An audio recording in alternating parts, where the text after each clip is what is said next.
ശരി.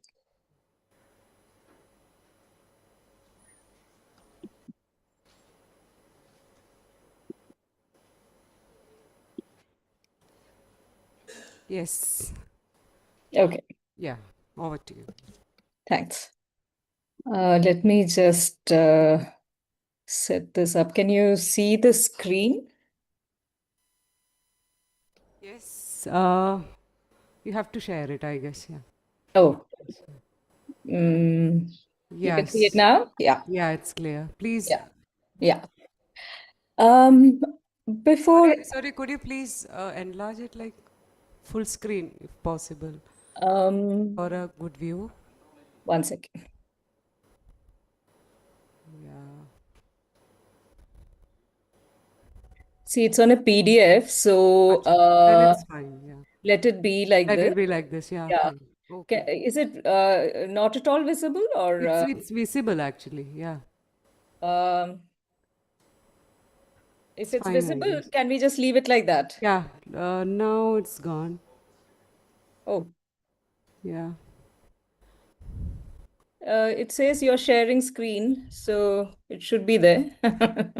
Yeah, but it's something happened in between. Yes. Let me try again. One second. One second. This is the problem of trying too many things, which one is not a It's okay. um, Yeah, now it's clear. Yeah, we can see it. so I'm going to leave Yeah, it like that's fine. that. Yeah, and not Yeah. is this a bit better? Yes, fine, fine. Yeah, Please. I'll leave it like that. Yeah. Okay, over to you, please. Yeah. Um, Thank you so much. I want to thank KCHR for organizing this wonderful conference, which was meant to be a birthday celebration for Professor Panikkar, his 90th birthday celebration, actually. But unfortunately, it has become sort of meeting to remember him. What is also quite wonderful is the numbers of people who have responded to it. I'm sure many more might have responded, and it's very difficult to accommodate everybody into a 2-day schedule. But it speaks about what Professor Panikkar meant to everyone who is here, either speaking or participating by attending. I'm really sorry I can't be there in person. I would have really liked to have been there. That would have made all the difference. My I knew Professor Panikkar because he taught me. I did an MA from the Center for Historical Studies uh, from 1984 to 1986, JNU, that is. And I was taught by the most formidable scholars. Uh, and you heard Professor Ramila Thapa's wonderful lecture in the morning. Um, there are many, many things to be said about what Professor Panikkar did for us as a teacher. But the only thing that I'm going to speak about now is what he taught me, which I remembered when I started teaching myself, which was that, other than the ideas and other than the histories and other than his political engagements and all of that, there are two things which I will never forget. One is he was always good humored, which for those of us who are teachers, we know that we can't always be good humored in the face of, assignments that are delayed or excuses that are made or anxious students and so on and so forth. At some point, you say, I can't deal with this. But he was always good humored. He always had a twinkle in his eye. And I know this for a fact because he supervised my MA seminar paper and formally, one of them, we had two seminar papers in our final year. And the other was also supervised by him informally. And the reason for that was that the person I was supposed to do that with said, I don't know Malayalam, I can't be bothered about Kerala. So I went running to Professor Panikkar saying, this is what he's saying, what will I do now? So he said, don't worry, I'll talk to him and I'll do it with you. And there is something about that kind of generosity which I think leaves a deep imprint. I've met him at different other occasions later and so on. We were off and on in touch. And even after KCHR had started and Professor Cherian had invited me for a talk there very early on, soon after KCHR had started. It was chaired by Professor Panikkar. We were in touch. But I have met him far more in recent years during my years at KCHR. And it's a great privilege to be part of two institutions with which he was associated, both JNU and KCHR. And I will say this this is for really for Ragini and Shalini, which is that when the news of his passing came, I'm part of a group of alumni from CHS from the 1970s and 80s, and the way people wrote in remembering him with such love, everybody remembered him as a interesting intellectual who was also extremely kind and generous. And I think that speaks volumes for somebody and the kind of mark that he has left on the hearts and minds of students of different generations. All right. So, as some of you know, uh, other than the work that I do on Kerala, I have also been writing and researching on contemporary India. And one of the kinds of things that I've worked on is visual history and visuality generally. So, this is a small part of that work. I thought I'd share this today, not because it's in keeping with directly with Professor Panikkar's interests, but at one level, it also resonates with some of the kinds of concerns that he had, which is to do with publics, the way in which we think about politics, and contemporary India and the changes that have happened in the last several decades. So, this is going to look at three examples of photography and photographers in contemporary India and to think with that. And I have a written text in order to be able to keep to time. So, let me read from that.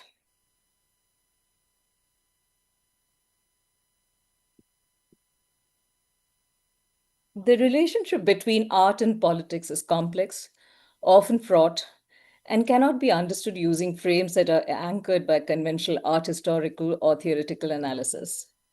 In Rancière's words, art is a work on the distribution of the sensible, in that what we think of as perception is rearranged between what we see, think, and understand, and that which we do not. This paper is part of a larger project that started as an attempt to answer what appears to be an innocuous and simple question. How does one understand Indian women's artistic production? In time, the attempt to grapple with this question expanded the purview of the research as the question about gender was constantly being disturbed and rearranged by cultural texts produced by artists whose self identified positionality, queer or lower caste, was anchored differently. Like the work by certain kinds of women artists, the cultural interventions by Dalit and queer artists disturbed stock expectations of art, as also the task of the artist. Given the difficult and complex relationship that art, politics, and theory have with each other, I work with the premise that art and critical writing on it are best read as sites of struggle, where definitive opinions are at best a distraction, at worst, a hindrance. It is this, I would suggest, that can avert the problems alerted in an early and rather powerful warning by art historian Linda Nochlin, who argued, in fact, as early as 1970, that the problem lies, and I quote her here, not so much with some feminist conception of what femininity is, but with their misconception shared with the public at large of what art is. This, to my mind, is an enduring problem while thinking of the work of art, where tendentious theoretical or critical reading ends up eclipsing the kinds of spaces of openness and possibility in interpretation that artists themselves would demand. Here, the challenge is to think of how social origin, caste, class, or community origin, and artistic journey, both educational and experimentations with form, might inflect the manner in which one understands the artist and her work of art. This is especially relevant as the work of artists from marginal communities, while often addressing their location or identity, does not necessarily translate into predictable visual forms that necessarily chronicle either deprivation or resistance, though sometimes it might. The past decades have witnessed complex theoretical discussions about photography and images. Here, because it's, I have little time, I can't do justice to the range and scope of these discussions, nor is that its purpose. I wish to think about the photographic image in order to think about its relation to movement histories and ideas of intimacy, ethicality, and the political.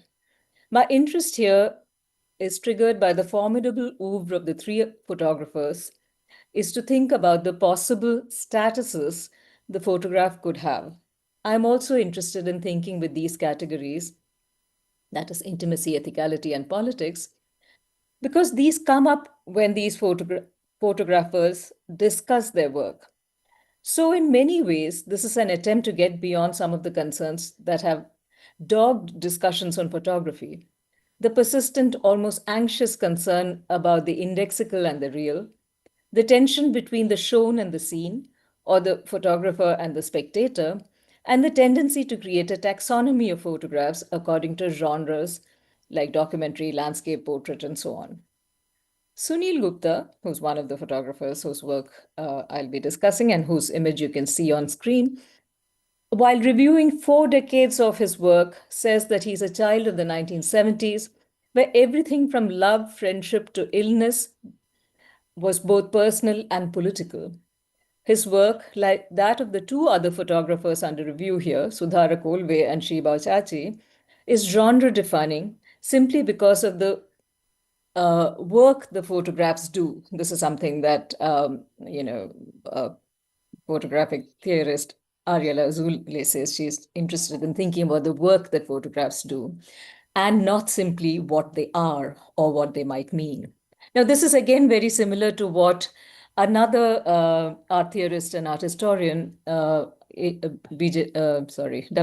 Mitchell, whose suggestive work, Iconology and others, examined the polysemy of images by looking at the relationship between mind, language, figural usages, amongst others, to think about the ways in which meaning is signified.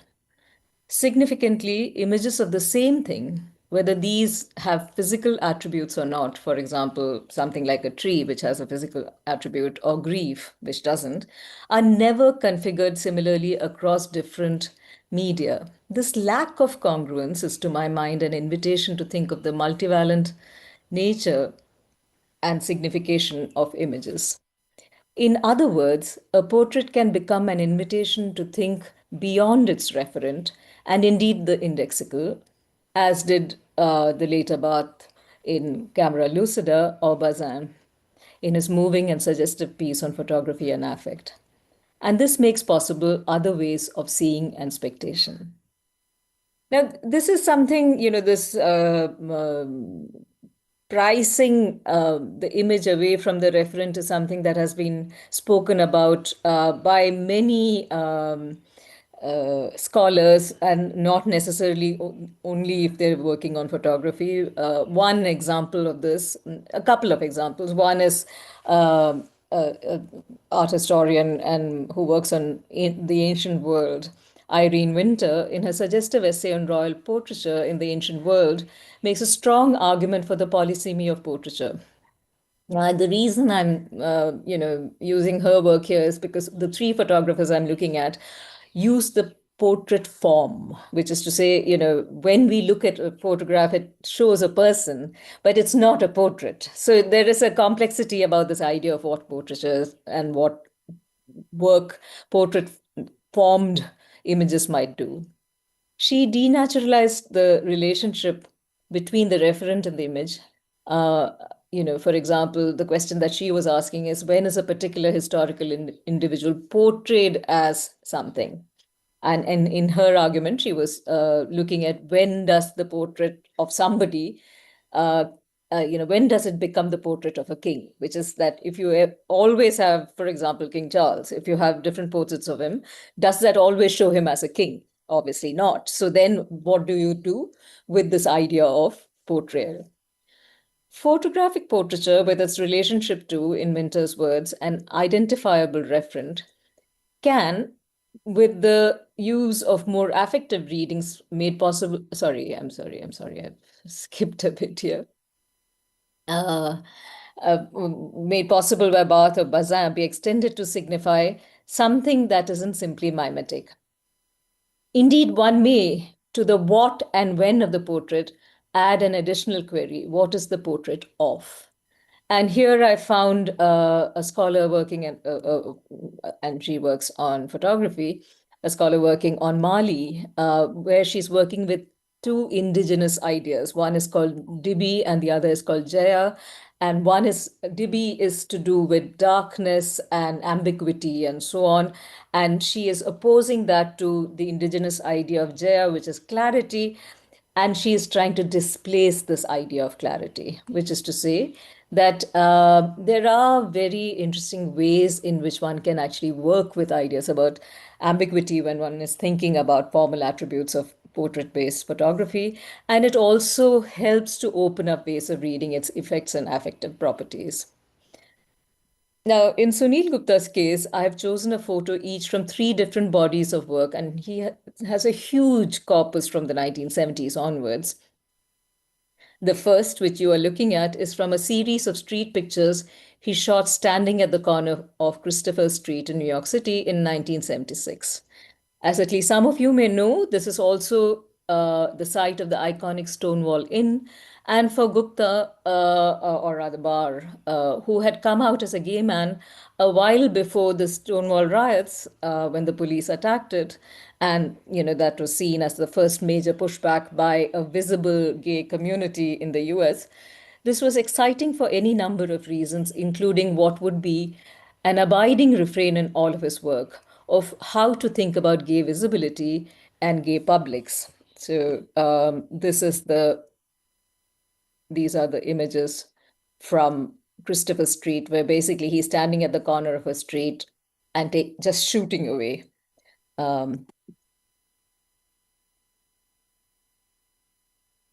This second series that I look at here is from a series called Exiles, and I've just taken a couple of pictures each um, from each series that I want to talk about here. One is this, and the other is this. And those who know Delhi, those who know India will know that this is the India Gate, and this is the Humayun's tomb.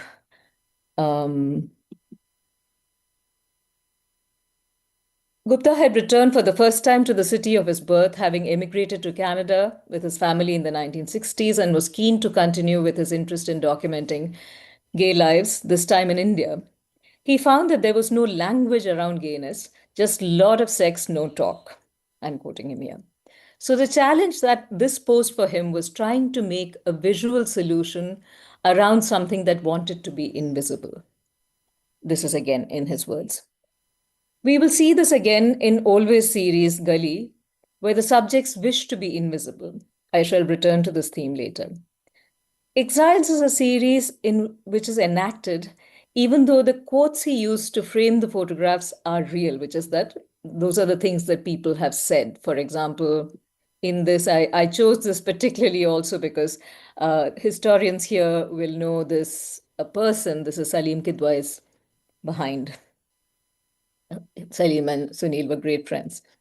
Now, this is a quote from what Salim's obviously said to him. Americans talking about AIDS and distributing condoms. Nobody believes them. They are always telling us what to do. Now, what he has done is he has deliberately, in Christopher Street, you just saw the stream of gay people walking down the street, and he was just standing in a corner and taking those pictures. In Exiles, he placed people who would be otherwise invisible outside very well-known historical monuments and so on. And the reason he did that was in order to make visible the pain and confusion of lives lived in obscurity. The last is from a series called From Here to Eternity. And he did six diptychs, which is to say there are two pictures in the same frame. In each of these, there is, he himself had AIDS. Uh, he has his own body, and alongside with that, he has a picture of a place, a bar, or a cruising site where he himself had visited several times, right? This is the first picture, and this is the second picture.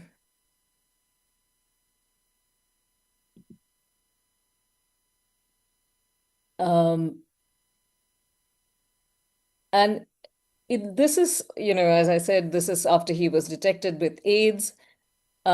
Thinking back about that time after experiencing the COVID pandemic, that is me, I'm reminded of the wreckage that AIDS continues to cause in many ways, in many parts of the world, taking lives, scarring relationships, and leaving behind endless trauma. In this series, the photographs are, as I said, diptychs, and many of these images are also reproduced in a book that he did called Queer, uh, where uh, the book itself, through these images, is a meditation on medicalized living, death, and loss. Sunil Gupta is not merely an illustrious photographer of our times. He's also someone who continually reflects on his politics, identity, and indeed aesthetic choices as an Indian gay man. Gupta's documentation of gay lives and the LGBTQI movements is deeply linked to his reflection on his politics. Indeed, this underscores his need to make public and record the hidden life of gay people rendered invisible in the daily rhythms of straight society. The indexical and the evidentiary then takes on a different meaning altogether. It is no longer debilitating, the undoing of the photographic aesthetic, but can be seen as a deeply moving accomplice of the political. The second photographer whose work I'm examining here is Sudharak Olve, the extraordinary Dalit photographer. The photographs here are from Olve's um, formidable social documentary work, and for the purposes of this discussion, I focus on the one on Bombay's cleaners. Let me just show you the images and then leave you with one.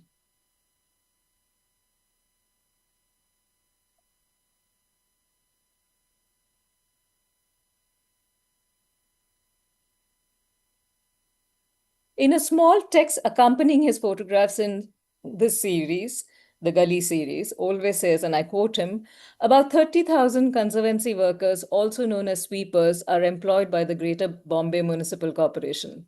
These workers collect the city's garbage, sweep the streets, clean the gutters, load and unload garbage trucks, and work in the dumping grounds. All 30,000 of them are Dalits, belonging to the lowest rung of the Indian caste system. They have little or no education. Without exception, all of them despise their work. They are either completely ignored or looked upon with disgust by the rest of society. They have to work in the midst of filth, with no preventive gear, not even access to water for washing off the slime. Most of them are alcoholics and live in poverty in dismal housing. They are perpetually in debt despite earning what by Indian standards is a decent wage, and he translates this into dollars of US dollars 152 per month. This is then when he had done the series. The workers abuse their wives and children, and when the husbands die, usually at a young age, the despised job passes to the widows. The despair continues. Few years ago, quite by accident, I descended into the living hell, a phrase which accurately describes the life of these workers. What I saw shook me to the core of my being, that thousands of men and women are living and working in such dehumanizing conditions filled me with rage and shame. So, this was a quotation from Always, what he says about Gali. Sees his work as that of someone bearing witness to the invisible, inhuman, stigmatized labor undertaken by these workers to make Bombay, like other Indian cities and towns, habitable for everyone. Research in labor studies has made great strides in the past decades. Much of the work from the 1970s onwards, both international and Indian, has critiqued understandings that have been that have seen labor processes as a consequence of the inexorable unfolding of a capitalist rationality working on a passive workforce, and have factored in, other than differentiation on grounds of gender, race, or class, notions like the agency of labor, social relations that govern its organization, and the ideological political apparatus that regulates production relations. And in many ways, this is taking on and developing certain strands of concerns that were live within Marxist theorization of labor, namely the lives and conditions of the working poor, the question of consciousness, and the histories of resistance. However, the problem arises when one is faced with caste based labor that is rooted in a history of violence, exclusion, humiliation, and stigma. Feminist scholar Anupama Rao, in a suggestive essay on Dalit Marxism, occasioned by the making and screening of filmmaker Anand Patwardhan's Jai Comrade, explores the ways in which Dalit subjectivity and politics has been shaped by the difference in relationship between uh, caste as labor and caste as identity. She argues that Ambedkar, and as one of the great, who's of course, as we know, one of the great thinkers of India and one of the key architects of the Indian Constitution, found that while thinking about the relationship between caste and class, and I quote her here, stigma and labor were supplemental, yet incommensurable categories.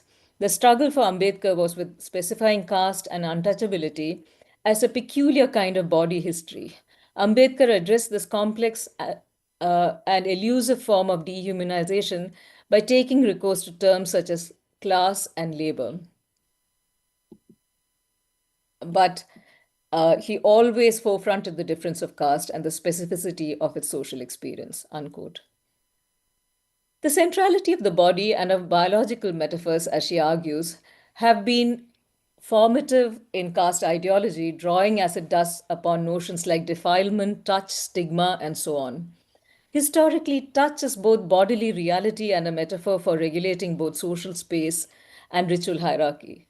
Ideas like purity or pollution hinged on what Aniket Zaure has called the phenomenology of touch, where contact is both the form and content of the touch and gives reality to it. Jaure has pointed out that touch is a sensation that cannot be stopped, hence the vulnerability of a body to torture, for instance. Needless to say, in the Indian historical context, touch acquires a strangely paradoxical status of marking the borders of social contact, the so called polluted untouchable, which were forever breached by routinized sexual violation of lower caste and Dalit women by upper caste men. Ambedkar's insistence on the specificity of the social experience of caste, as stigmatized and dehumanized, then poses a serious challenge to what has been seen as the radical possibilities of a Marxist theory of labor. In a sense, Marxist labor theory of value worked on the assumption that the actual value of a commodity is produced by labor power or the number of hours of work that are put in by the labor force. However, capitalist profits hinge on the extraction of surplus value, or as the asymmetry between wages, hours worked, and the cost of commodities. Capital and the national economy, according to Marx, was nothing but a social relation between persons mediated through things. Its ultimate transformation would be possible only with class consciousness, often shortened to a working definition of the shift from a class in itself to a class for its strength, which indicated the overthrow of capitalist exploitation.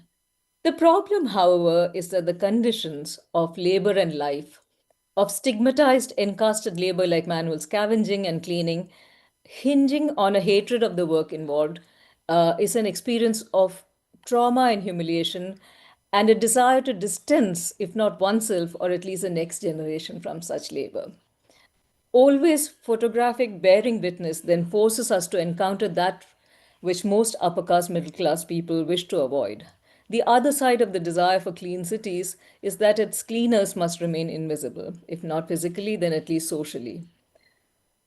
This part of a lived reality for many this is part of a lived reality for many of us.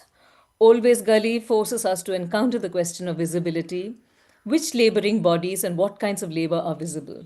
Always photographs witness the trauma and consequence of the violence of such work. They also remind us that certain forms of traditional caste work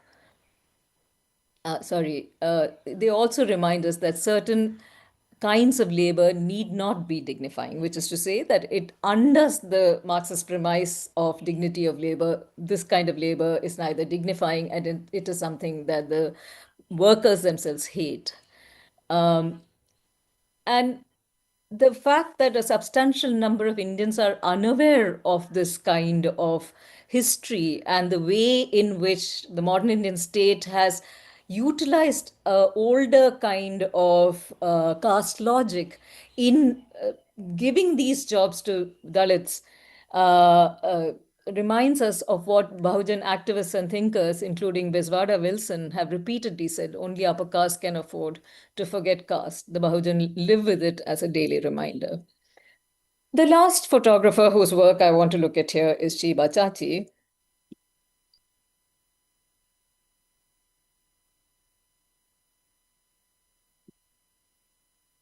The photographs that I've chosen here are from Shiba Chachi's series Lives and a Dream. Here she juxtaposes photographs that she had taken during the women's protests of the late 70s, early 80s, with what she calls stage photographs of seven of these women. The staging was done in the early 90s, which involved her inviting the women to choose their own modes of self presentation. She says that the difference between the photographs made in the 80s and the stage photographs of the early 90s is not the same, even though, the people in them are the same. Um, it's not about whether they are activist or non-activist photographs. She says that the difference is between documentary images and staged and constructed portraits, but they are both of feminist activists. What she wanted to do in the staged photographs is to alter the balance of power somewhat. While the earlier photographs were taken in the midst of the many protests that marked the early phase of the urban women's movement, uh, uh, and the ones here are the many anti-dowry murder protests in Delhi, which many of us from Delhi remember very vividly and were part of, where Chachi herself was, as she says, photographing, recording, campaigning, shouting slogans to a different phase where some of the women activists of the 80s were invited to construct their own selves visually. Both Shah Jahan Appa and Satya Rani, whose images I've used here, were mothers whose daughters had been victims of dowry murders. Their politicization and involvement in the women's movement began with their own trauma and sense of loss. Many of the early protests were in localities where these horrific murders had happened, like Nangloi being one of them, but were not restricted to these spaces. Delhi then, unlike now, was not locked down by Section 144 of the Criminal Procedure Code. I don't know what it is under the Bharat Nyaya Samhita and so on. I should make a change, I guess, that disallows what is termed as unlawful assembly, which is to say a gathering of more than four people. This meant that women protesters held rallies, marches, and meetings in different parts of the city and routinely picketed police stations. In the anti dowry protests, women often came with photographs of their murdered daughters, some of whom, as in the case of Satyarani's daughter, were graduates. And you can see that in this image. She's holding her graduate daughter's photograph.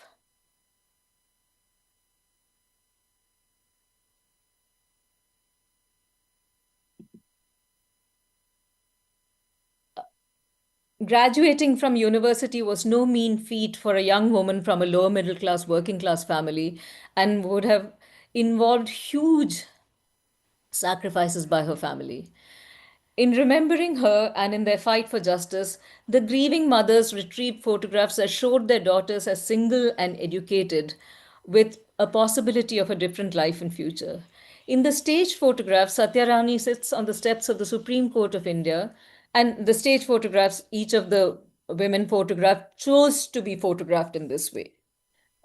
She sits on the steps of the Supreme Court, her daughter Sari slipping down the steps, uh, only to be held there by the many files that she carries each day as she trudges to court to fight for justice. Her daughter's photograph stands to one side, garlanded, as is often the case of photos of the dead amongst the Hindus in India. She herself seems tired and resigned, so unlike her fiery self that was seen raising slogans a decade ago. Shah Jahan Appa, um, this is uh,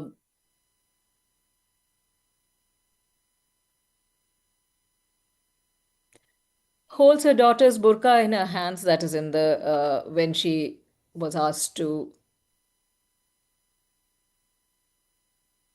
do the, you know,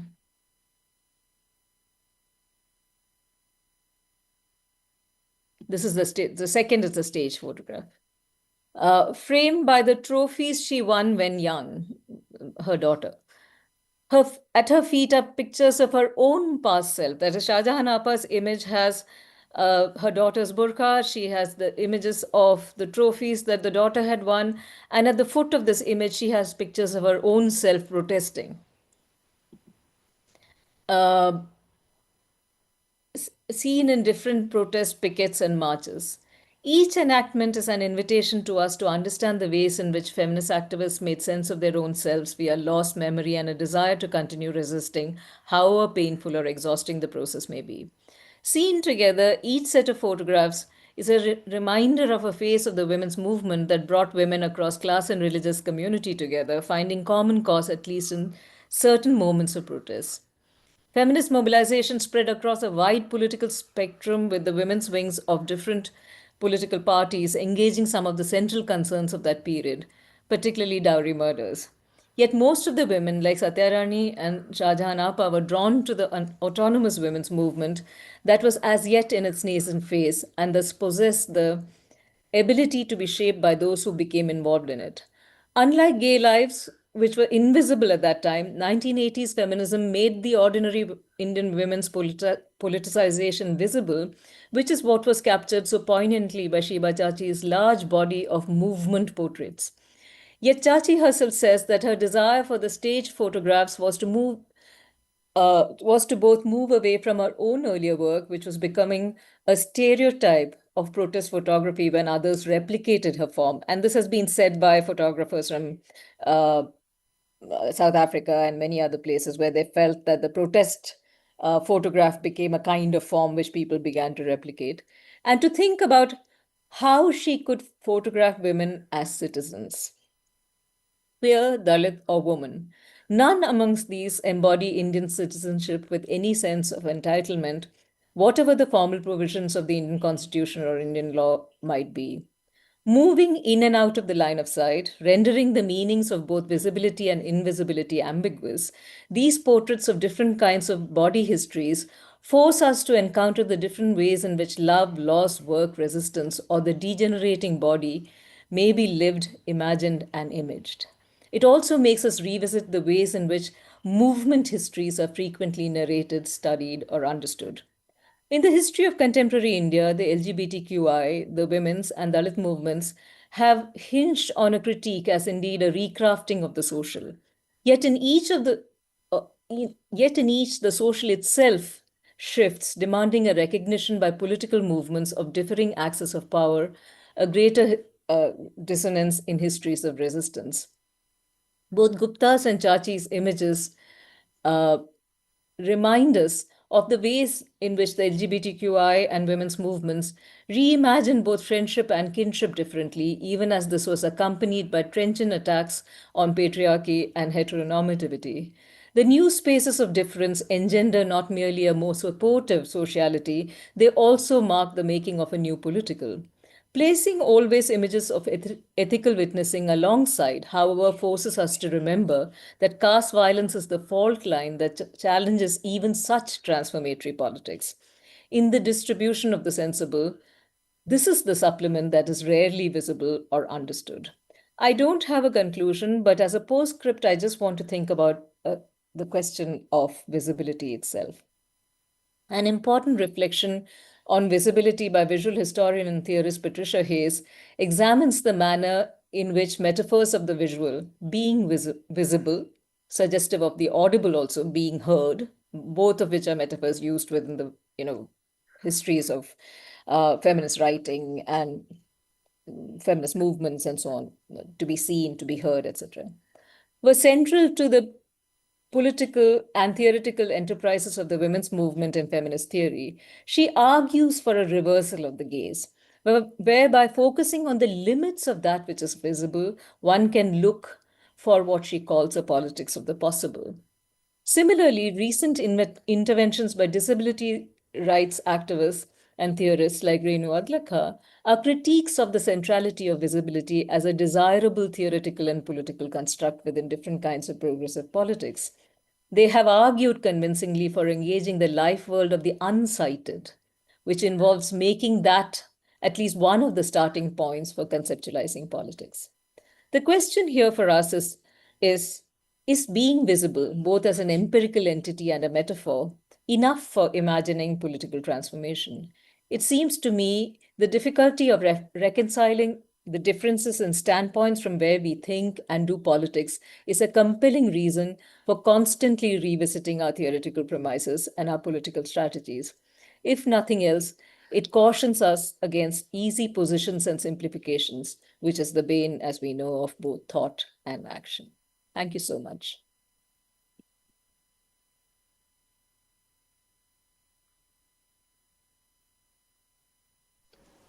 Thank you so much, Professor Arunima. So now we'll move on to next lecture by Vijay Vagis, Associate Professor in History, University of Hyderabad. His title is Religion and the Secular, Malabar Migration, Anti-Eviction Mobilization, and the Question of Emplacement. Over to you.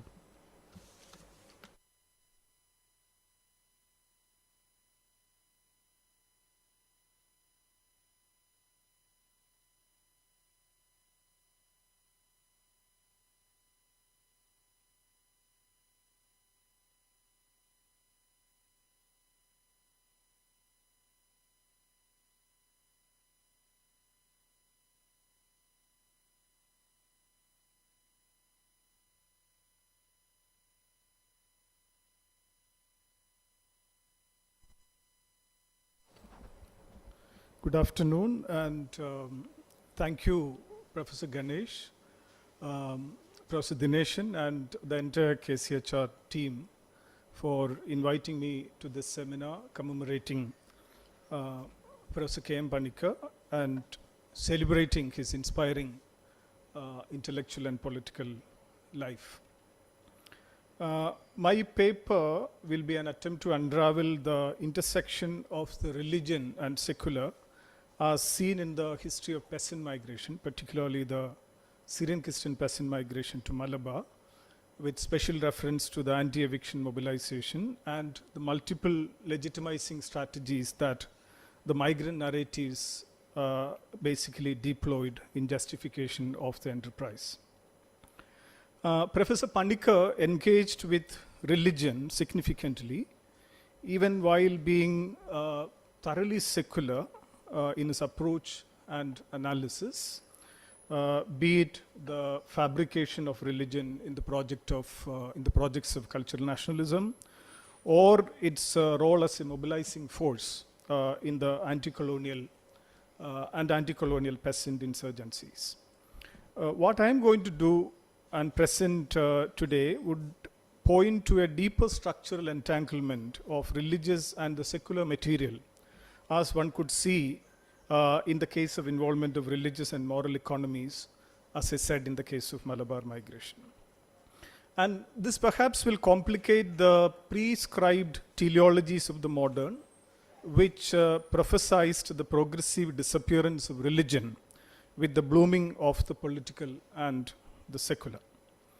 Now, as many of us know, agrarian expansion driven by migrations of small and marginal peasants has been one of the important chapters in the modern Kerala's economic history. One stream is obviously this migration which has happened to Malabar between 1920 to 1970s, that was considered to be the heydays, between which around 200,000 to 300,000 Christians migrated from the erstwhile Travancore to occupy the fallow land in the interior Malabar. Over the course of the this first decades, the allegedly empty and forsaken mountainous and unreclaimed areas of Malabar were transformed into rich agricultural settlements with all the objects of modernity. And the historical context and the discourse of development that advocated such migrations and agrarian expansions hardly took notice of either ecological issues concerning the destruction of forests, say, for instance, or the dispossession of the original tribal inhabitants of the reclaimed land. Now, let me go, I'm going to present a few snapshots to explain this entanglement of the religious and the secular. The first one is the anti-eviction mobilizations in the 1960s. Throughout the 1960s, the Malabar Syrian Christian Church deployed its expanded pastoral role to organize migrants' resistance against the threats of eviction from the land that they had cleared and cultivated. As we know, Michel Foucault has argued that the emergence of a European modern secular state endowed with the avowed task of ensuring deliverance in this world via rational scientific means would lead to a progressive withering away of the salvation-oriented pastoral power of the church. We can see the Syrian Christian church. When I say Syrian Christian church here, I'm particularly meaning the Syro-Malabar Catholic Church, because my source basically comes from them. The Syrian Christian church here combining its traditional pastoral responsibilities, obviously directed towards ensuring the eventual salvation of its flock, accompanied by an orientation towards ensuring the well-being and upliftment of the faithful in this world also. The involvement of the church in the anti-eviction struggle in Malabar came at a time when the arduously reclaimed land was under threat by state intervention. And by 1960s, this novel political configurations and alliances between different communities and castes in Kerala and the burgeoning environmental concerns resulted in the articulation of a strong critique against the development enterprise hitherto hinging on the model of land colonization and agrarian expansion. And also it appeared to be favoring the Christian community over the Hindu majority population, particularly the upper caste Nayars, in particular. And it was during the early 1960s with the Ayyappan Kovil anti-eviction movement in the erstwhile Travancore that the struggle against eviction gathered momentum. And interestingly, it actually brought two unlikely partners together. One is A.K. Gopalan, the firebrand communist leader who had organized landless cultivators in a successful campaign for land distribution, and also Father Joseph Vadakan, a priest who had been a leader in the Vimojana Samaram, which obviously, as we know, has hosted the first communist government elected in 1957. In Ayyappan Kovil, around 1,700 to 2,000 families with 10,000 odd members occupying around 80,000 acres of land were evicted from that place in order to construct the Idiki hydroelectric gun. Father Vadakan was appalled by the brutality of the government, which had come to the power as a result of the blood-spattered liberation struggle, the Vimojana Samaram, in which thousands of those who were being evicted had themselves participated. And he see a clear conspiracy by a group of Vimojana Samaram leaders who wanted to appropriate land and plantations for themselves. Now, though Father Vadakan had led the struggle against eviction, the church hierarchy in southern Kerala maintained a distance from the movement in order to preserve the solidarity between the high caste Hindus and the Christians, which was established during the anti-communist liberation struggle. And in another instance, another 4,000 families were evicted in another place called Churili Kirithod, again in Travancore, in 1963-64. In both these struggles, A.K. Gopalan joined by starting a fast unto death protest and lambasting at the Busha newspapers who were justifying the government action as a necessary move to promote forest conservation. And he argued that environmental protection could not be enforced by annihilating people, a view which was shared by Father Vadakan as well. Now, unlike the south of the state, the North Kerala Syro-Malabar Church Syro Malabar Catholic Church in Tellicherry took a prominent role in organizing the movement against the evictions in its diocese. Regardless of the mainstream Syrian church leadership's open hostility against Father Vadakan's untoward alliance with the communist AKG at Amaravati, in Tellicherry diocese, which was established in 1954, which was the first Syrian Catholic diocese established in the northern Kerala. Its bishop had no hesitations in seeking the intervention of this Christian priest who had joined forces with the Antichrist, the communists. And this unholy alliance produced significant fissures in the structures of thought of the church and its laity, which had hitherto regarded communists as downright enemies, engendering a form of vernacular complexio oppositorum, an idea suggested by Carl Smith, which basically argues that no, Catholicism has actually showed enormous ability to hold opposites in its sway, often neutralizing the apparent dualism inside. Now, in Malabar, it was in Kottayur, this movement has actually gathered momentum. In Kottayur, there was some land immediately after this new government came into being in the 1960s. The Kottayur, there was some land was actually super leased to Mandathu Padmanabhan, which was around 30,000 acres of land, which was mainly forest lands. But the problem was that the land was already occupied and was converted into cultivation by the land-hungry Syrian Christian migrants, and this land was, of course, leased to them by the temple trustees. Now, and they wanted to then basically evict the encroachers on the Devasam land in order to transfer the land to NSS on a 99 years of lease.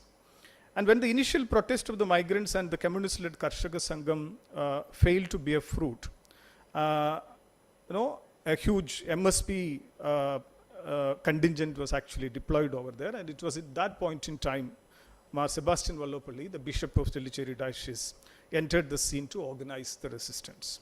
The bishop sent his trusted secretary to Kottayur parish as its vicar to mobilize people, and at the same time he, as I said already, enlisted the support from all possible quarters, including Father Vadakan, who earned already all sort of notoriety within the Christian community within Kerala because of his association with AKG and the communists, and also B. Wellington, the socialist leader who had championed the cause of the peasants and workers and allied with communists in parliamentary politics. This led to countless protest meetings and marches organized in Kottayur and other adjacent areas. Wellington, along with the leaders selected by the church, has actually led this so-called Kottayur Jada, which basically covered 400 miles by foot, traveling all the way from Kottayur to Trivandrum, mobilizing a lot of support. And subsequently, he started also a fast and to death struggle at Keralagam, and fearing the public anger and the character of this mobilization, finally the government appointed a community and tried to settle the matter. And in all the negotiations, the migrant community was primarily represented by the church leadership, the bishop particularly, Sebastian Vallopalli, who did not compromise even a single inch of land that the migrants held. And in 1961, in another place, Pulpalli, again there was some land under the intervention of RSS. There was an attempt to evict the migrants. Also in another places, I'm not getting into the details, Ampalavayil, Kakkadavu, Goodallur, all these places basically witnessed eviction attempts in the 1960s. But in all these places, eviction attempts were not successful. Only in Shimoga, a district in the neighboring Karnataka state, that migrant settlers were actually evicted. More than 4,000 people were made landless and homeless at a single stroke. And it was basically the church who established a camp in Shimoga to manage the situation, and they tried to resettle the people.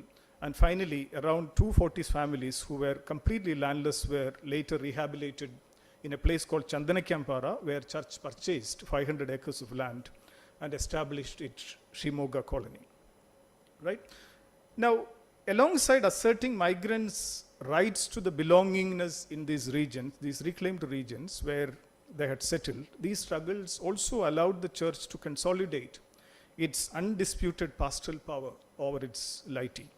And Mar Vallopalli became the real leader of the so-called moral struggle as celebrated by the Syrian Christian narratives. More importantly, the church and its laity received support of the Communist Party and its labor organizations, whom they had fought bitterly in the previous years, during the liberation struggle in particularly. AKG, the communist leader, who joined the anti-eviction protests in southern Kerala and became part of the Kottayur struggle as well as the Pulpalli struggle, has taken active interest in these mobilizations. EMS was actually writing articles in newspapers and journals against this. Krishikaran, the mouthpiece of the Kerala State Karshaka Sangam, has been publishing n number of articles in protest to this. And when EMS came back to power in 1967 as the chief minister, he allotted 50 rupees to each of the evicted families from Shimoga and sanctioned a post office and a government hospital at Chandanakembara, reinforcing the support of the party. The participation and the support of the Communist Party for the protests in both South Kerala as well as Malabar led the Syrian Christian community to redefine its historical political allegiance to the Indian National Congress, which is considered to be its party, right? It not only failed to support the migrants, but also actively advocated eviction of the migrants from these reclaimed areas. And in the parliament election, which has happened in the early 1960s, there was a tacit message sent by the Tillacheri diocese to vote for not to vote for the Congress. And obviously, in the Kasargod constituency, the candidate was A.K. Gopalan. Father Vadakan summarized the new political climate among the Malabar Syrian Christians by saying that there is nothing wrong in enlisting the support of the communists for virtuous things. The anti-eviction struggle provoked similar soul-searching amongst the communist movement as well. AKG, who had pushed the Communist Party to take leadership role in the migrants' protests in Amaravati, Kottayur and other places, argued that Amaravati's struggle had punched holes in the iron curtain erected by the mainstream church to separate the poor Christian cultivators from the communist movement. And he was hopeful that this unity established by the Communist Party, the poor Christian and non-Christian peasants in Amaravati and Kottayur would lead to the eventual withering away of the mistrust that the Syrian Christians were having regarding the party, right? At the same time, both the Syrian church and the Communist Party had to respond to the accusations that they had been supporting narrow and divisive community interests and politics. Communists, of course, countered by underscoring the wider secular agenda of protest, which sought to defend the livelihood of the peasant cultivators. They highlighted the class dimension of the struggle in which they were championing the cause of the tenants against the landlords, and obviously driven by secular political motives. The church, for its part, articulated a two-pronged explanation.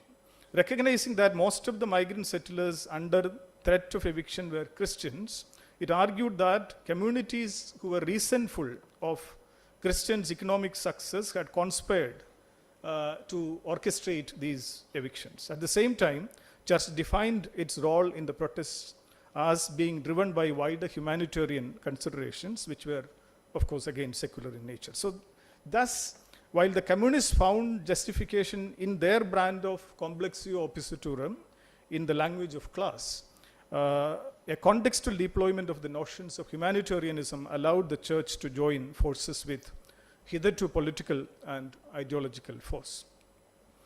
The second snapshot that I want to present is how the church and its narratives created a theology for land colonization.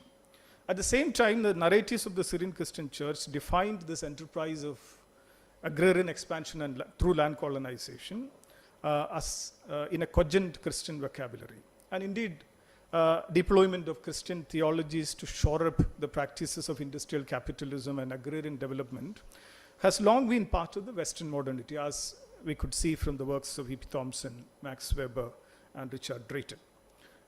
In the context of agrarian revolution, agriculture was seen as a sacred mission aimed at restoring the lost Garden of Eden to its original splendor and abundance, as argued by Richard Drayton. Divinely created to be the nature's sovereign, after the fall, Adam becomes the toiler who is charged with the duty of perfecting the fallen world with his skill and labor. And such an imagination found a vernacular afterlife in the narratives of the Syrian Christian community.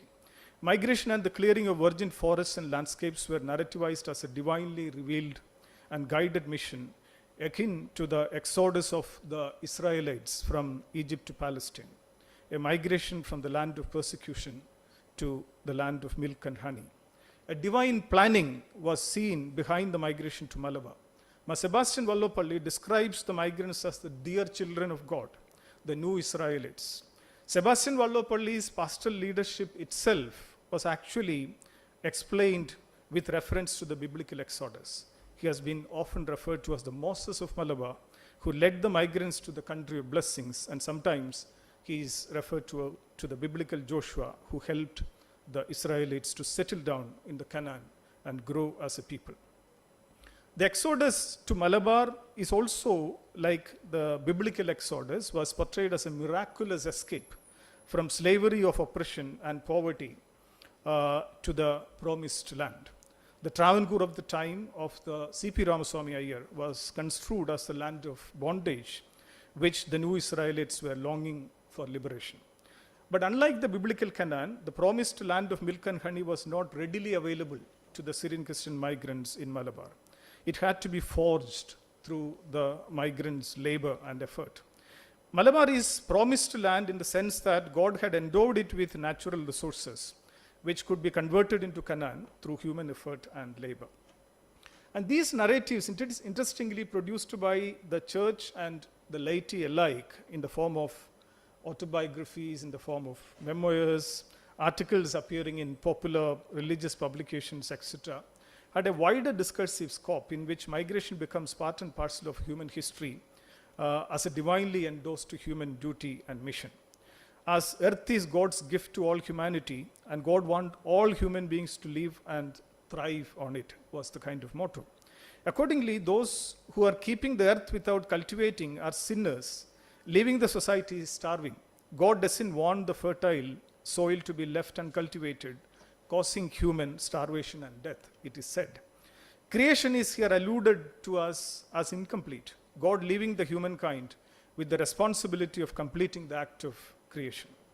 Failing to discharge such a divine obligation is not only against the law of nature and hence a dereliction of duty, but also a punishable act. And Joseph Wadaken points out that the very existence of wild forests, full of woods, thickets, prickles, and cobras, epitomizes the incompleteness of creation. And these Syrian Christian narratives, as I said, first appeared in church-based publications, but later had a wider currency. What we can discern here is a decisively anthropocentric view of the universe, which invests human beings, the God's best creation, with the duty of executing the divine plan in the world in its foreordained march to perfection. Since God wanted man to be fruitful and multiply, it is his responsibility to occupy the empty and void space and replenish and subdue it in order to convert the half-perfect world into a world of perfection.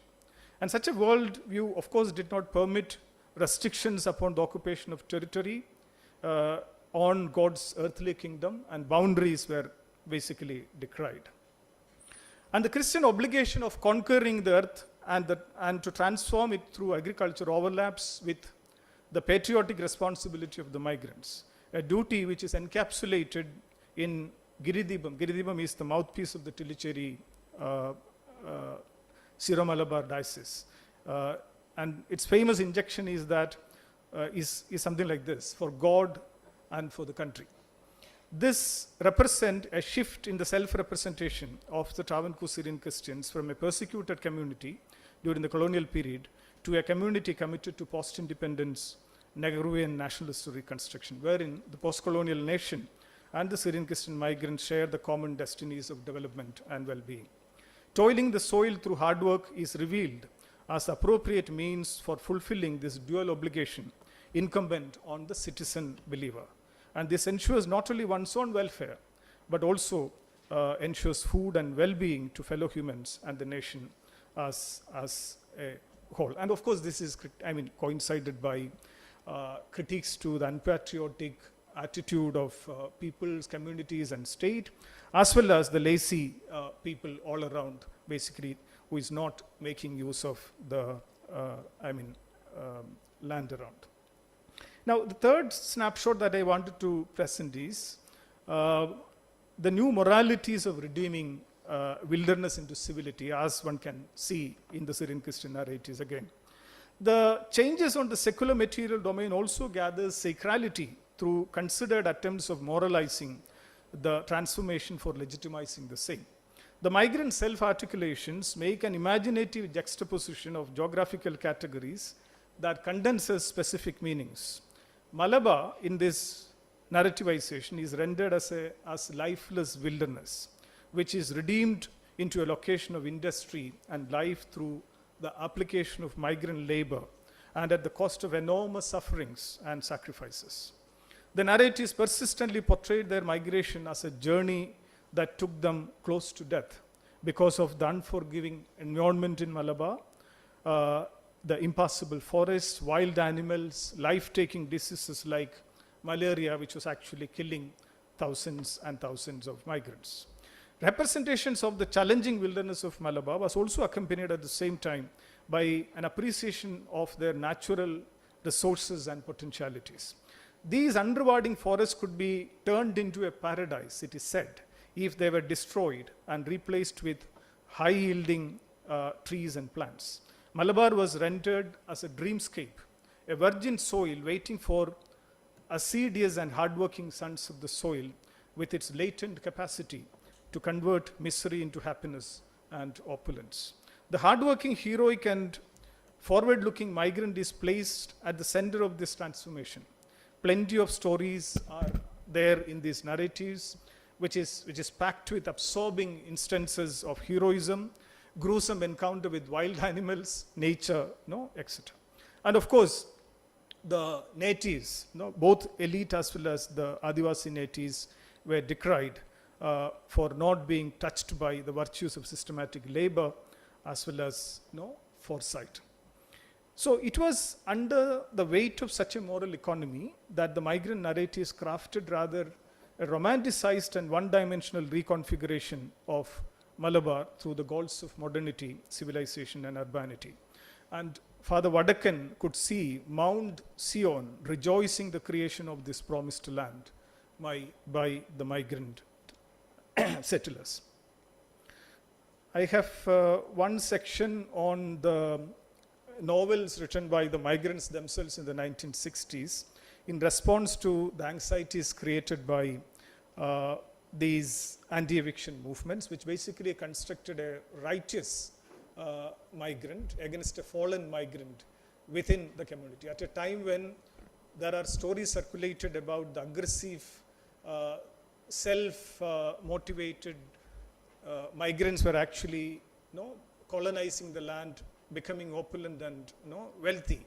This sort of a righteous migrant identity is actually constructed by these novels written by the migrants themselves in the 1960s. I leave that portions.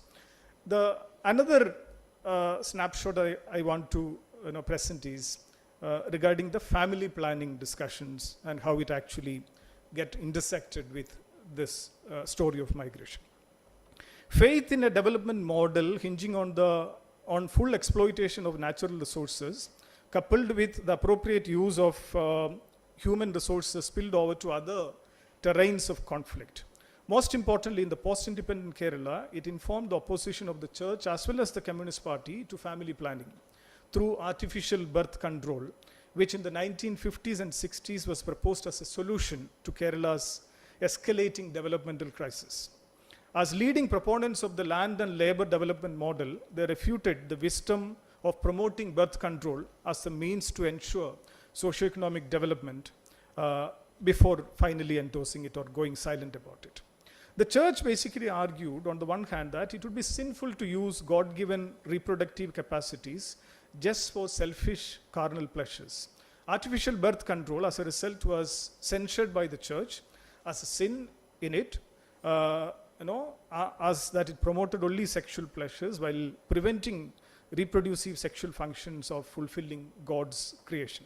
So as a result, it was designated as the biggest destructive movement in modern times, destroying the holiness of marriage and disrupting the holiness of conjugal life. The church not only invoked Indian culture and traditions to add a nativist and patriotic flavor to its criticism, but also has praised the communist China and Soviet Union, who did not actually adopt family planning at that point in time. As the campaign for birth control gained ground in the state, a very state re-articulated its criticism by suggesting that it is not against family planning as such, but only opposed to artificial birth prevention. Family planning in accordance with God's law, that is through self-restraint and system of self-period, is okay for them, while the church continued to appeal to the Christian notion of divine care. It sought alternatives, arguing that the only solution to the economic and social problems engendered by population growth was to make use of the thousands and thousands of acres of virgin land that were still available for colonization and cultivation. And Mar Sebastian Vallopalli was the biggest advocate of this model, and he often cites Malabar migration as a case of divine care. Family planning was also a problematic policy for the communists too, for they favored a development model hinging on the rational and planned exploitation of all available and natural resources through agricultural expansion, industrialization, and modernization, and called for distribution of land to the tillers went alongside the demand for allocation of land to the farmers. And I leave those portions. Say for instance, the communist leader E.M.S. Namboodiripad went further to underscore the inherent contradictions in the Congress Party's development policies. On the one hand, you subscribe to the Nehruvian vision of modernization, where dams, power stations, factories, etc. are seen as temples of national development, capable of securing decent livelihood and well-being of all. On the other hand, they promoted family planning as the only means to resolve severe food scarcity in the state. So he argued that family planning was not only an outcome of either overpopulation or any inherent trouble of farmers and land of our country. Instead, it actually shows the reluctance of the Congress to adopt actual land reforms. And the last snapshot I want to flag in front of you is this interesting case of conflict between two rights, as one can see in Malabar. Interestingly, the language of a Christian theology with its claim to universal application and morality of reclaiming land for production and survival of all disappear when it comes to the repossession of a religious geography of Malabar. The Syrian Catholic narratives confront the Latin Catholic Diocese of Calicut on the question of the jurisdiction when it allegedly the latter sought to thwart the establishment of the Syrian Catholic Diocese in Malabar. And these migrants were basically migrating to Malabar, and there is no Syrian Christian diocese available there, and that area was actually under the Latin Catholic Diocese of Calicut, right? So the underlying antagonism towards Latin establishment was informed by, of course, the caste ethnic difference, though justified through the claim to difference invoking the fundamental principle of plurality within Catholicism. Sebastian Vallopalli, again the first bishop of this Tellicherry Syro-Malabar Diocese, found that the Latins began to resist the Syrian Diocese in Malabar as soon as the idea was mooted. And he charges the Latin Diocese of persuading the Syrian migrants from Travancore to embrace the Latin rite by insisting upon the sameness of the Catholic faith. a potential, which was a source of discordance. And the campaign against the Latin Catholic establishment had started as soon as their apparent hostility was known to the Syrians, no? And well before the Syro-Malabar Tellicherry diocese became a reality in 1954.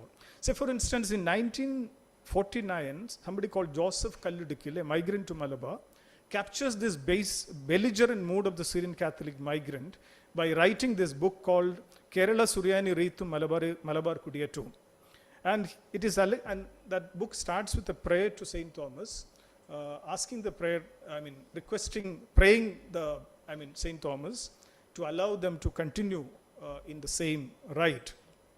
It is alleged that the Latin diocese make organized attempts to absorb Syrian migrants in violation of the Catholic norm of equal treatment and protection to all rights. And of course, he invokes the Brahmin origin theory of the Syrian Christian community. And then he self-describes it as the most noble and intelligent community in India, and calls upon his Syrian Christian brethren not to succumb to the ploys of the Latins.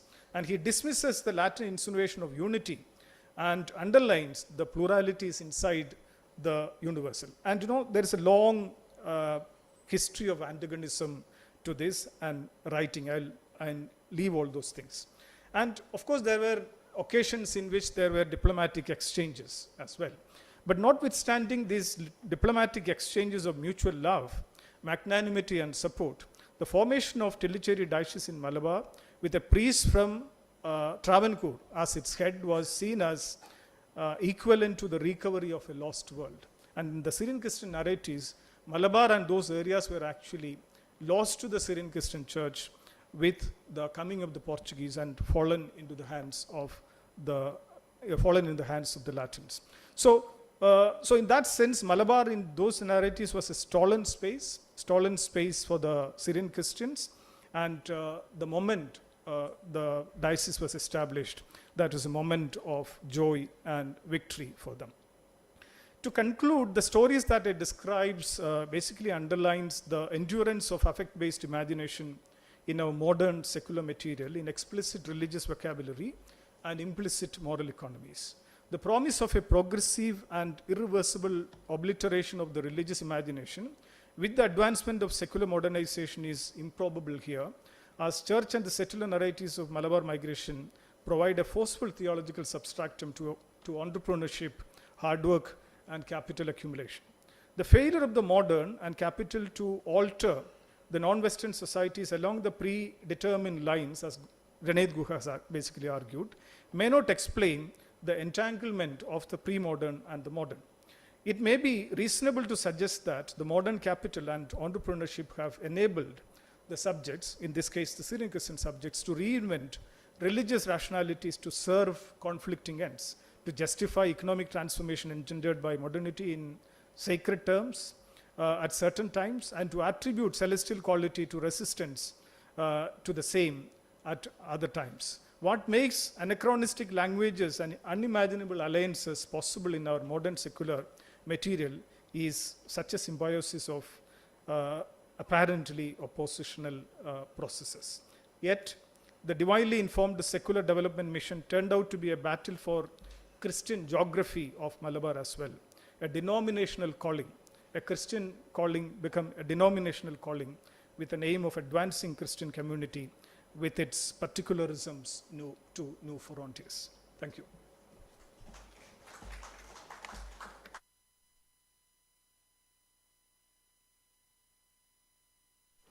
Thank you so much, Professor Vijayavagis. So I would like to invite Professor Gopinath Ravindran. So he is joining online. His title is K.N. Panikkar's Contribution to the Study of Agrarian Change and Struggles in Malabar. So Heda, could you please connect?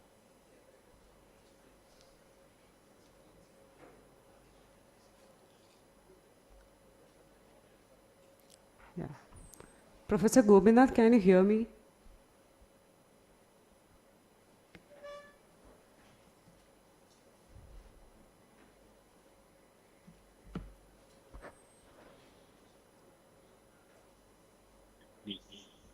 Yeah, can you hear me? I can hear you. Yeah, okay. Thank you. So over to you. The video is Sorry. Yes. Yeah, you Now can to be, start. Yeah. yes. Yeah. Thank you. So I, the outset, especially thank ACHR for organizing this conference and for giving me an opportunity to speak on Professor Panikkar. So I'll start with a very brief personal how I got to know Professor Panikkar.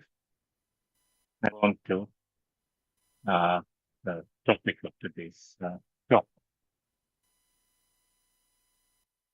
In the Center for Historical Studies in 1982 for the MA program. Now, we've all students in Delhi University moved to this other very different kind of city in Delhi called JNU. And before we got there, we were familiar with the names of some of the faculty, uh, likely because we had read their books while in college. And these were names such as Bipin Chandra, Ramila Thakur, S. Gopal, Satish Chandra. However, Dr. Panikkar was somebody who was new to us. Like many others in JNU at that time. Dr. Panikkar, we first got to know him when we did the history course with him. If I'm not wrong, the course was on intellectual history. And if I'm not wrong, it was called the history of ideas in colonial India. Now, Professor Panikkar's lectures were very carefully prepared, extremely informative, and it was at this time that we Sorry to interrupt, Professor. Could you just switch off your video so that the net works properly? Because we can't see you. Like we can see you, but we are having glitches in your voice. So if you so could switch off the video, uh, yeah, turn off the video. Like then I think it will be clear. it was Yeah, better. yeah, we can hear you now. Like please continue. Okay. Yeah. Could you hear me before this? Or it was totally verbal? Could you hear what I said before this? We can Hello? hear you. Yeah, please continue. Yeah. Yes. So I was saying that we got to know Professor Panikkar when we started this specialist course on intellectual history for the history of ideas in colonial India, I think. And his lectures, as I said, was very well prepared, very thorough. He gave us a lot of material, asked us to read original texts. We were introduced to new radical thinkers, such as it's the first time I heard about uh, Panikkar from theory of dual alienation, which Professor Panikkar used as an analytical model in this course. We read about Dayanand Saraswati, about Go Karunanidhi. These were almost in the early 80s. And this was the time when the grand theory of Marxism was still taken very seriously, both within academia as well as outside the university in politics. 1982 was also the time when, if you remember, some of you might remember, was the year when the Bombay textiles strike began. Sorry to interrupt again, Professor. Like your audio is not clear. Like Not clear. so because of your internet connection, I guess. Should I switch off? Should I? I'm Could you using. please, yeah, log out Yeah. and log in again? Check your internet connection.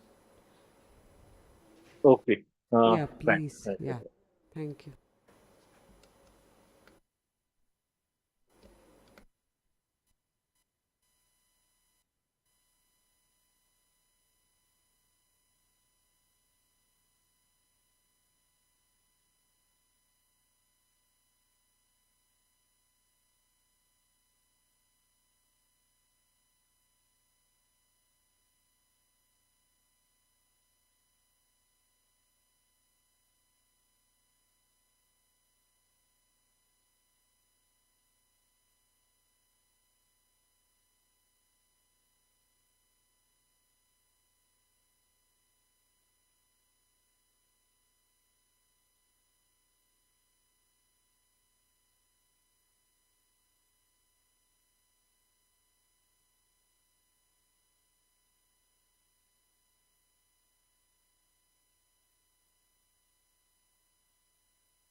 Those who are joining online, I request you to please wait because Professor Gopinath is facing some kind of network issues. So I request you to wait.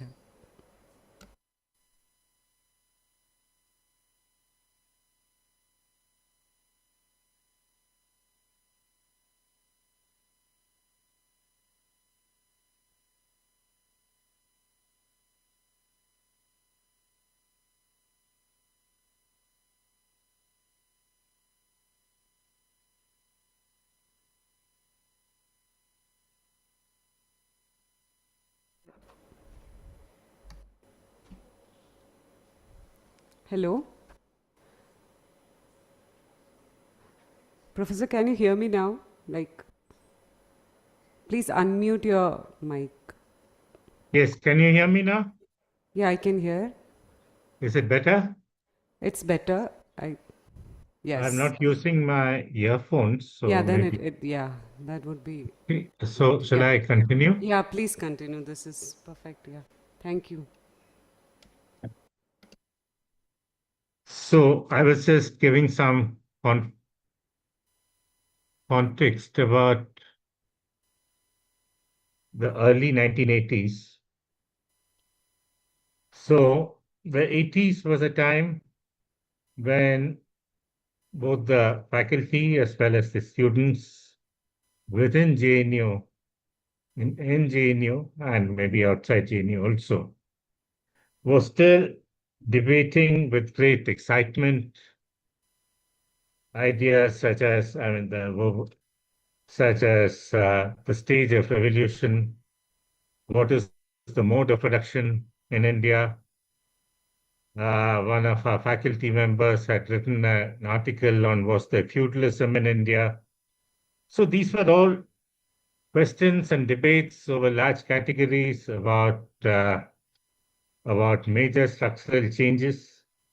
And I must confess, at that time, Professor Panikkar's lectures, although they're very informative and very detailed, to many of us who had pretensions of being very radical, wrongly so, but I think it was at that time we thought that these are not the real questions to be really, thought about. And we were more interested in some of these other questions that were being raised at that time. Because this was the time, this again in the early 80s, when history and economics and economic history were still mattered, and most students would go to, either economic history or to agrarian struggles or to peasant movements. These were the kinds, whether in medieval India or in modern India, these were the main areas that caught the imagination of that generation at that time. This was also the time when the Soviet Union was still there. This was a time when the left was still very important. This was also the time when history had not been written off. Francis Fukuyama had still not written his book on the end of history. In JNU, there was no RSS, there was no Hindutva anywhere on the horizon. And those were different days in the early 1980s. And this was also the time when Professor Panikkar himself, he had not started writing or publishing. I don't know whether he must have been thinking about it. His early work was on political history and diplomacy. But since Professor Panikkar comes to JNU, uh, going by his publications, I see he comes to JNU. He's one of the first. He's the first lot of teachers who come to CHS once the MA program is started there. And here we find that his early interest was in the 1970s, 80s, and up to the publication of his what I think is his magnum opus against Lord and State in 1990. He was researching on his publications were largely on the agrarian history of Malabar. Now, here we find, and this is, I must repeat, this is the time in JNU also when people are talking about imperialism, feudalism, uh, about what was the class nature of the national movement. So these were the heated debates that were carrying on in JNU at that time. Professor Panikkar was quietly developing a kind of an alternative to these more vociferous debates that were happening in JNU at that time. In fact, as early as 1977, and he gave me this cyclostyle version of this paper when I was doing my MPhil with him on land control, ideology, and marriage reform, study of the change in family organization and marriage system in Kerala. He published this as early as 1977 in the Indian Historical Review. Similarly, in 1978, uh, he writes another article in EPW on agrarian legislation and social classes, a study of Malabar. Uh, and soon after that, in 1979, there is this article which later on becomes a book on peasant revolts in the 19th and 20th century, in the 19th century in Malabar, which was published in A.R. Desai's, the book edited by A.R. Desai on peasants, on peasant struggles in India. 1990 is when Panikkar finally publishes his book against Lord and State on the Mapla revolts, uprisings, whatever you want to call it, in both in the 19th century leading up to the 1921 uprising. So this book and Panikkar's work leading up to this book, I think, was his major intervention in the area of, or in the field of agrarian history. And this work on agrarian history, when he enters this field, it is a fairly well-populated field, whether in different disciplines. We had sociologists writing, we had historians writing, largely sociologists, historians, political scientists, writing on agrarian change and peasant movements, and some economists also. So Panikkar decided to, like many other scholars of that time, who I think had a kind of a vision of a more equal, democratic, less iniquitous society. They wanted to understand these basic fundamental problems of Indian society. Now, when Panikkar starts writing here, on Malabar, we already had before him, we had William Logan, of course, the British administrator. But if we talk about later writers, we have E.M.S. Namboodiripad, we had Prakash Karat writing in the late 70s, we had Varghese, Thomas Shea. There were a large number of people who were interested in the peasantry, in peasant movements, with both in Malabar as well as outside Malabar, Indians as well as people from outside the country. So we had Kathleen Goff's wonderful works on Tanjavur, Malabar, so it was a very well-populated field that Panikkar was entering. Panikkar worked with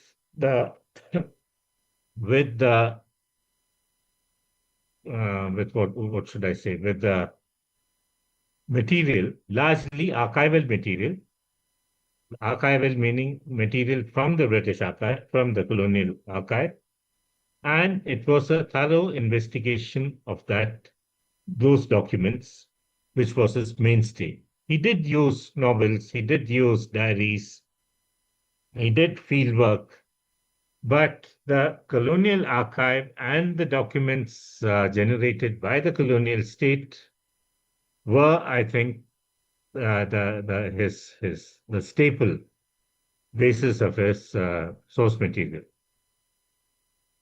Now, why I find this book interesting is for the fact that the book comes out in 1990, but in the 1980s, when Panikkar is writing these other articles, research articles leading up to the book, a number of changes are taking place, sorry, in the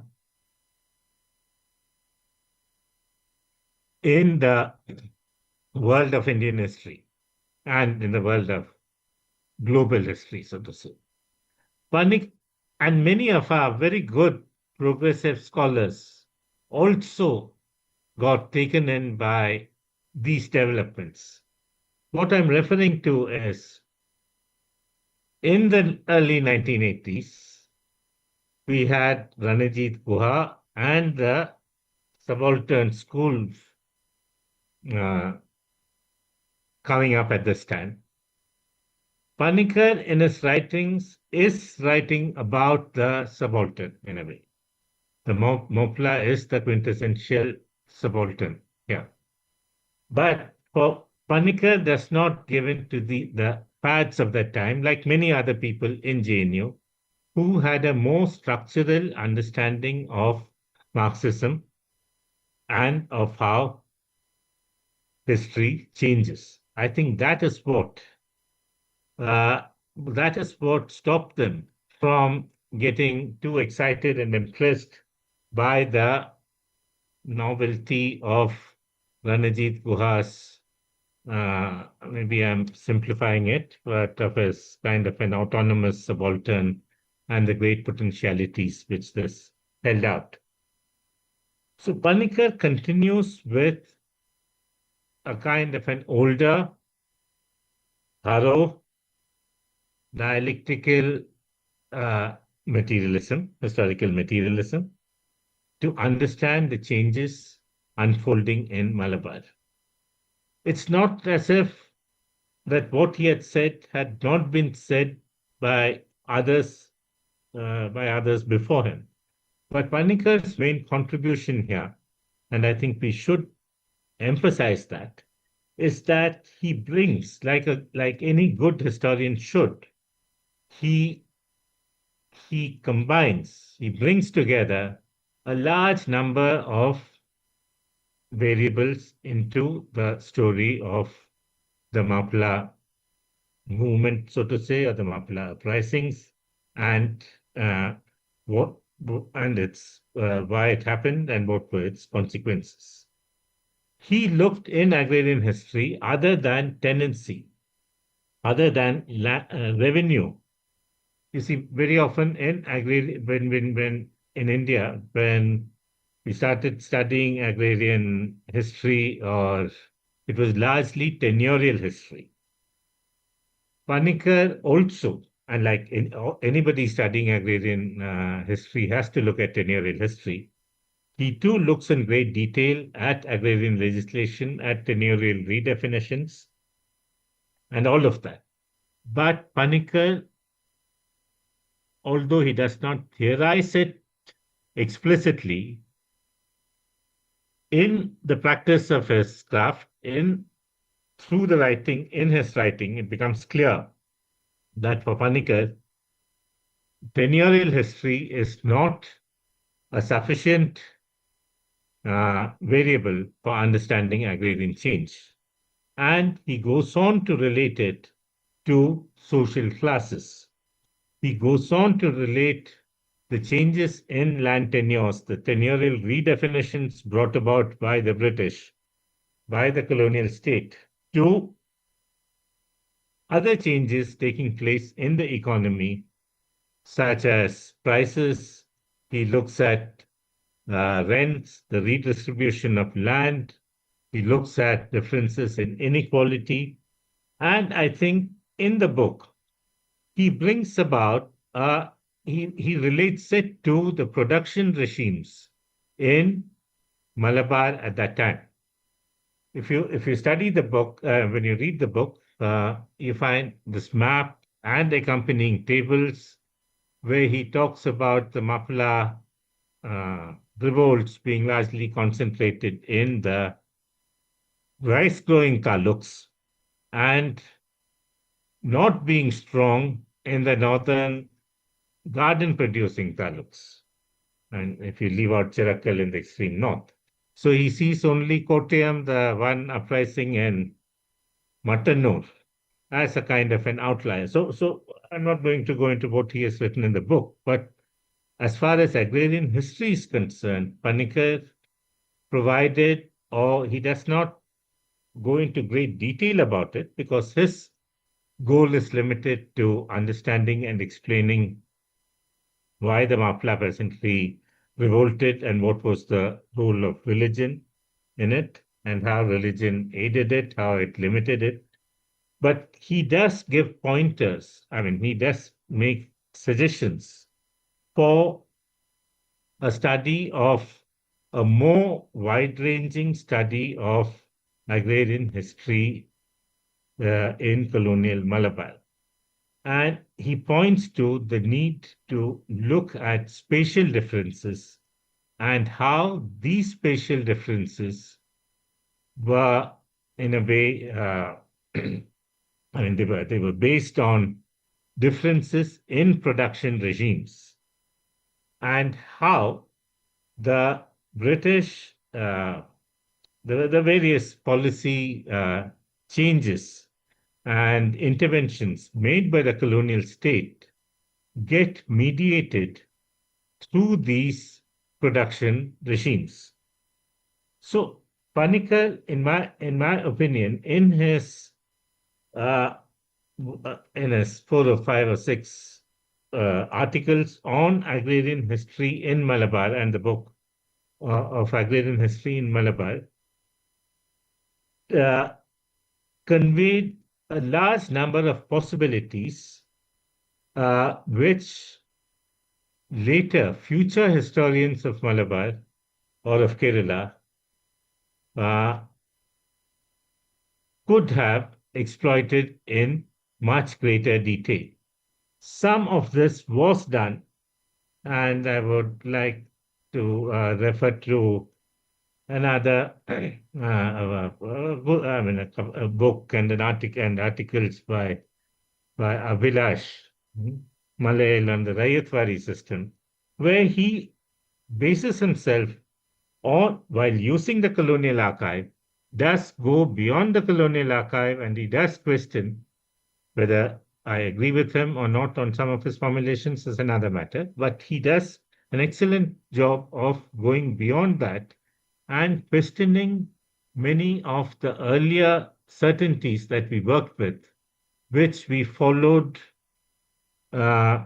which we took from Logan and which was continued by Panikkar, and I also used it maybe slightly uncritically.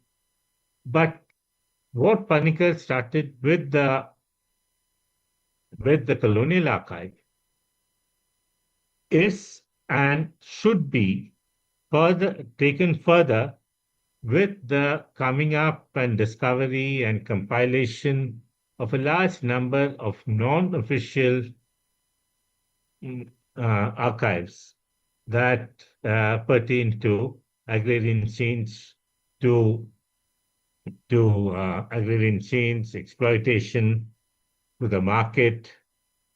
All the questions that Professor Panikkar had raised in his many articles in his book need to be investigated much more in much greater detail using new material that is now becoming increasingly more available, and at the same time using more techniques of historical research, including new techniques such as the use of GIS, historical geography, the use of I'm not trying to push AI, but AI in a way has made life it can take you give you horribly wrong answers also, because AI has a habit of what they call hallucinating. But at the same time, it allows us to put forward a much more nuanced, spatially spatially segregated, spatially nuanced view of agrarian change in the colonial period, and maybe even before the colonial period. So what I'm trying to say is what Panikkar started off should not be taken as a final point, because of the wide-ranging, meticulous research that he undertook. He has actually clearly stated that without taking into account a large number of varied factors or variables, we cannot understand the unfolding of agrarian change in uh, anywhere, and in his case, especially Malabar, and this should be extended to other parts of the state as well. Because what we find is, and one more point, I think I have. Please tell me 2 or 3 minutes before I have to stop. Okay. Uh, what time do I have to end? Hello. Can you tell me what time I have to finish? We can end within you have 10 more minutes, like 10 minutes. Okay, fine. yeah. So I'm trying to point to the future possibilities that we should read from Professor Panikkar's work. I talked about GIS, production regimes, looking at it from a more kind of a mediated view of agrarian change. But another point, which I feel very strongly about, is I talked about Professor Panikkar not being overtly enthused by the then fashionable idea of subaltern spontaneity. The other thing which came about, Professor Panikkar, like many others of his generation in JNU, took structures such as colonialism and imperialism very, very seriously. That I find over time, as history starts getting depoliticized at one level, we find that we have new formulations, which not that such as a transition to colonialism. Now, it is very difficult to talk about a transition to colonialism if you have even a very rudimentary understanding of how the British came to India, how they had to conquer India in order to rule India. So, talking about a transition to colonialism is something which goes against the very facts of history. So, the idea of and to normalize colonialism as part of some kind, as you find when we talk about the transition to capitalism in many countries, in many places, regions. But this is not a transition. This is a rupture. It is a conquest. So it is a forcible conquest. You do not say that once when Iraq, when when Bush invaded Iraq, that it was a transition from Saddam Hussein to democracy. It is conquest and there is a regime change that is made and many other changes that come in its wake. So, Professor Panikkar emphasis on colonialism and his which is not agrarian history, but in his intellectual history, and that it becomes so. His early lecture is my first semester exposure to Panikkar when I wasn't very excited about Ram Mohan Roy and Ishwar Chandra Vidyasagar and Dayanand Saraswati. It's all becoming much more important now in the 1990s and especially today, when we have 1990s. In a way, it's a bit striking that 1990 is when Professor Panikkar publishes his against Lord and State. Soon after that, the whole world changes. Not because of the book, but the world is changing, and the wall comes down, the Soviet Union goes. Within India, you have the Mandal agitation. Then you had the Babri Masjid coming down. You had Hindutva rising. You had the so-called reforms, liberalization, economic liberalization under Narasimha Rao and Manmohan Singh. And that is the time when economic history takes a backseat. It is no longer, the studies are no longer on thorough studies of peasant of resistance, but it all comes to the study of texts. And unfortunately, for agrarian history, not for history as a whole, for cultural history it was good, but for agrarian history, it's sad that Professor Panikkar, after the 1990s, there is a shift in maybe in his interest, maybe he's seeing things around him. I don't know. I'm speculating. He moves in a substantial way away from these concerns of the late 70s, of his concerns of the late 70s, 80s, to culture, ideology, and trying to understand the rise of communalism, the way, and trying to come to terms or trying to grapple with how we can combat this. And Panikkar, in the best traditions of the left, did not limit himself to writing research articles or books. He actually took part in trying to curb Hindutva, the onward march of Hindutva. And he had to pay his, like many other historians, his Towards Freedom Project volume was stopped when the BJP was in power at that time.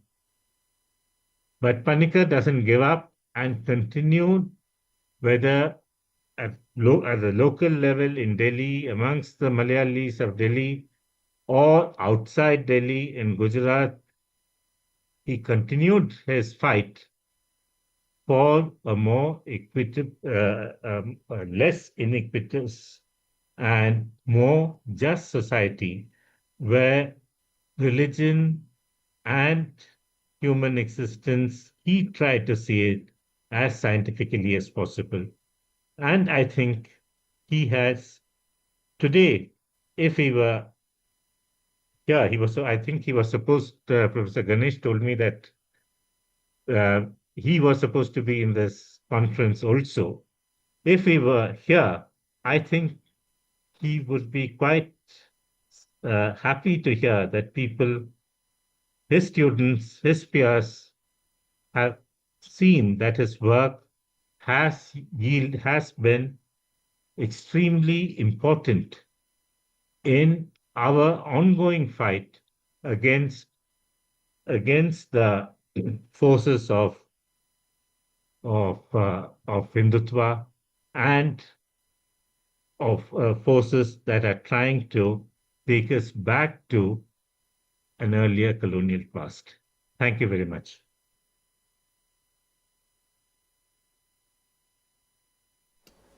Thank you so much, Professor Gopinath. So now we'll have a tea break and we'll start next session by P.P. Shanavas.